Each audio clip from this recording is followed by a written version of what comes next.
السلام علیکم ورحمة الله وبرکاته ومغفرته. د محترمینو د اخرت ګټې هم ډېرې دي هم اسانه دي. الله دې توفیق راکړي. توفیق ډېر غټ شی دی چې الله سړي ته پر عمل باندې توفیق ورکړي.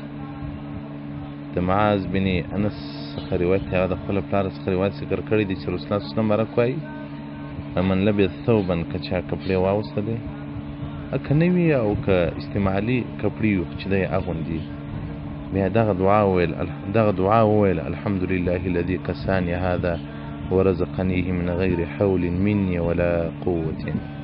نو رسول الله صلی الله علیه وسلم وایي الله جل جلاله به ده ته ما تقدم من ذنبه وما تأخر مخکې ورستني ګناهونه به ټول الله معاف کړي.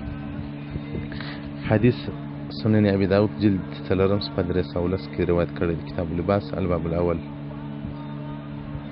او دغه رنګه امام طبراني رحمت الله علیه مبارک په دعوت الکبیر کې دې ته مفصل وضاحت ورکړی دی. نو محترمینو دغه یو اسانه دعا ده. په جمعه کې به سړی 3 ور کالي اغوندي نو دغه دعا کوي یو خو به د هغه کالي چې تاسو اغوندي د هغه حساب په ورځ قیامت نه وي درسره. د تاسو یې شکر ادا کړئ د هر نعمت چې شکر ادا سي الله بیا د هغه حساب نه کوي.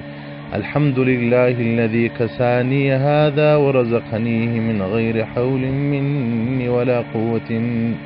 یو عجب لږ توري دي خو لیکن ثواب یې څومره ډېر دی چې مخکې ورسته ګناهونه ټول الله را معاف کړي. والسلام علیکم ورحمة الله.